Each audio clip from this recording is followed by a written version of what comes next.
అది మార్చి నెల గురువారం రాత్రి 11 గంటలకు ఉన్నట్టుండి గాలి దుమారం మొదలైంది.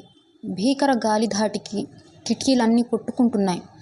విపరీతంగా వస్తున్న సౌండ్ తట్టుకోలేక కిటికీలు మూయడానికి వెళ్ళి బయటికి చూస్తే ఆకాశంలో ఉరుములు మెరుపులు.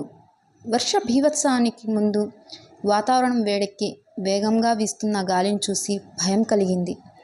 కిటికీలు మూసి వెనక్కి తిరిగి అడుగు వేసేసరికి పవర్ కట్ అయింది. ఒక్కసారిగా గుండె ఆగినంత పనైంది. ఎవరో వెనక నుండి పట్టి లాగినట్టు అక్కడే ఆగి ఊపిరి పీల్చుకున్నా. ఇల్లంతా చీకటి కావడంతో ఏది ఎక్కడ ఉందో కనిపించడం లేదు. అడుగులో అడుగు వేసుకుంటూ బెడ్రూమ్లోకి చేరుకున్నాను. బెడ్ ఉన్న ప్లేస్కి మెల్లిగా చేరుకోగానే పవర్ వచ్చింది. వెంటనే ఛార్జింగ్ పెట్టిన సెల్ ఓపెన్ చేసి చూస్తే సమయం రాత్రి 11:30 అయింది. కాసేపటికే కళ్ళకు ఏది కనిపించకపోతే ఎక్కడ ఏది ఉందో అర్థం కాలేదు. ఇక కళ్ళు లేని వారి పరిస్థితి ఎలా ఉంటుందని అర్థమై కొంచెం బాధపడ్డాను. బెడ్రూమ్ డోర్ దగ్గరికి వేసి వచ్చి నిద్రపోవాలనుకునేసరికి పెద్దగా శబ్దం వచ్చింది. వెంటనే జోరు వాన మొదలైంది. వర్షం ధాటికి ఈ రాత్రి ఇంతే, ఇక పవర్ వచ్చే అవకాశం లేదనుకొని దుప్పట కప్పుకొని పడుకున్నాను. ఇంట్లో ఒక్కదాన్నే ఉండడం అదే మొదటిసారి. అమ్మా నాన్న వాళ్ళతో పెళ్ళికి వెళ్ళినా పోయేది.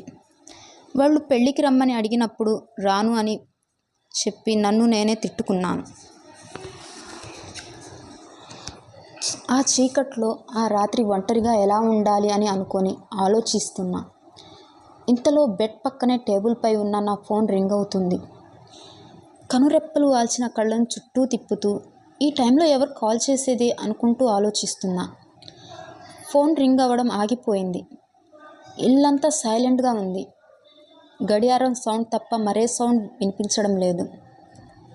దుప్పటి తీసి కాల్ ఎవరు చేశారని చూసే ధైర్యం లేదు. ఇల్లంతా చీకటి, బయట వర్షం. పెళ్ళికెళ్ళిన అమ్మా నాన్న సాయంత్రం కాల్ చేసి వర్షం వల్ల రాలేకపోతున్నా ఉదయాన్నే వస్తామని చెప్పి జాగ్రత్తగా ఉండమని చెప్పారు. మరి ఈ మిడ్ నైట్ టైంలో ఎవరు కాల్ చేశారనే ఆలోచన నన్ను కంగారు పడేలా చేసింది. కాస్త మనసుకి ధైర్యం చేసుకొని ఫోన్ రింగ్ సౌండ్ వినడంతో నా గుండె వేగం పెరిగింది. కాళ్లలో వణుకు మొదలైంది. ఊపిరి భారంగా మారింది. దుప్పటిని చేతిలో గట్టిగా పట్టుకున్నాను. ఏం చేయాలో అర్థం కావడం లేదు. బయట ఉరుములతో కూడిన భారీ వర్షం కురుస్తుంది. ఇంట్లో ఎవరూ లేని సమయంలో కాల్ రావడంతో భయం ఇంకాస్త రెట్టింపైంది. పదే పదే కాల్ చేస్తున్నారంటే ఎవరైనా మనకు తెలిసిన వాళ్ళే అయి ఉంటారు. ఎవరికైనా ఏమైనా ప్రాబ్లం వచ్చి ఉంటుందా అను ఆలోచనలతో వాళ్ళంతా చెమటలు పట్టాయి. ఫోన్ తీసి చెక్ చేయగా అన్నౌన్ నెంబర్ అని ఉంది.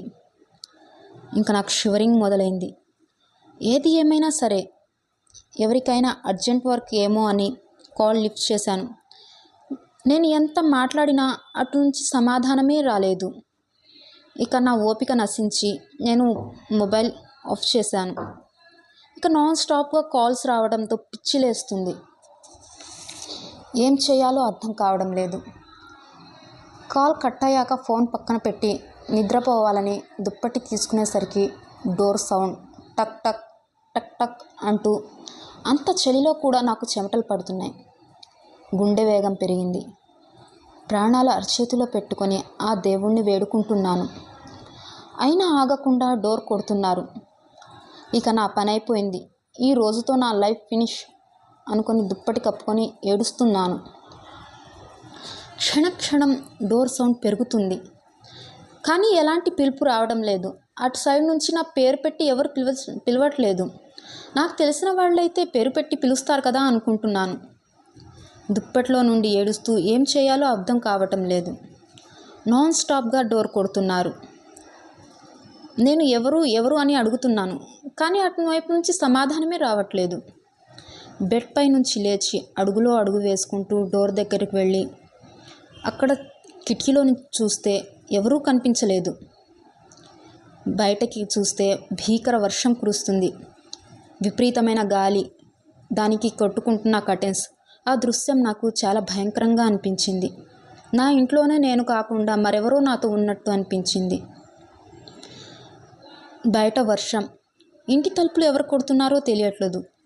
ఆ ఫోన్ చేసిందెవరో మొత్తం గందరగోళంగా మారింది నా పరిస్థితి. కాసేపటికి డోర్ సౌండ్ ఆగిపోయింది. మెల్లిగా రూమ్లోకి చేరుకున్నాను. మొబైల్లో టైం చూసేసరికి రాత్రి 12 అవుతుంది. నిద్ర పట్టక బెడ్పై అటూ ఇటూ తిరుగుతూ, అంత వర్షంలో కూడా ఫుల్గా ఏసీ పెట్టుకున్నాను. అలా అయినా నిద్ర పట్టిద్దేమోనని దుప్పట కప్పుకొని అటూ ఇటూ కదులుతూ అనుకోకుండా పైకి చూశాను.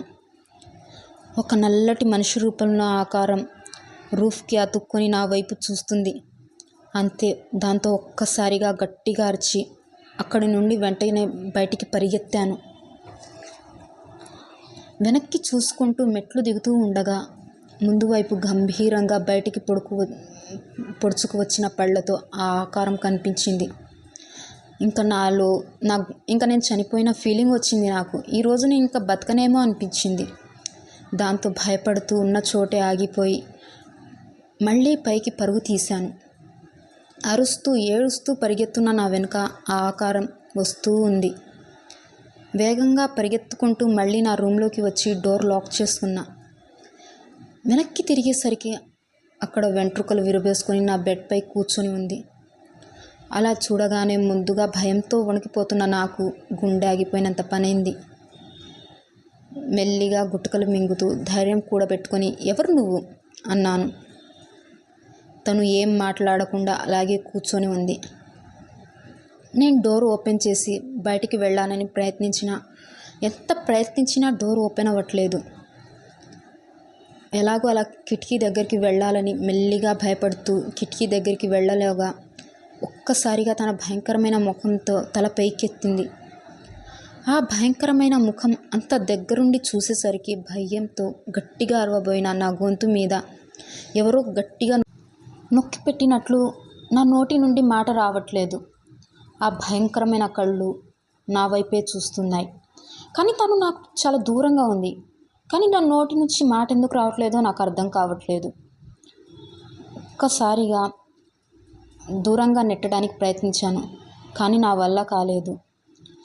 ఆ దేవుడి మీద భారం వేసి ఇంకొంత శక్తిని కూడా గట్టుకొని నన్ను నేను దాని చేయి నుండి విడిపించుకోవడానికి ప్రయత్నించాను. ఈసారి దాని నుండి నేను విడిపించుకోగలిగాను. వెంటనే పరిగెత్తుకుంటూ వెళ్ళి డోర్ ఓపెన్ చేయగానే డోర్ తెరుచుకుంది. ఇంకా మా ఇంటి నుంచి బయటికి పరుగు తీశాను. నా రోడ్డు మీద పరిగెత్తుతున్న నాకు ఏదో ఒక కారు వచ్చి గట్టిగా గుద్దినట్టు కంగారు పడిపోయి ఒక్కసారిగా కళ్ళు తెరిచాను. వెంటనే గోడకు వేలాడుతున్న వాచ్ వైపు చూస్తే టైం ఉదయం 6 గంటలవుతుంది. నా బెడ్ మీద నుండి కంగారుగా కిందకి దిగి వెంటనే హాల్లోకి అక్కడ అమ్మా నాన్న కూర్చొని ఉండడం చూసి నాకు కొంచెం ధైర్యం వచ్చి రిలాక్స్గా ఫీల్ అయ్యాను. Please like and subscribe my channel. Thank you so much.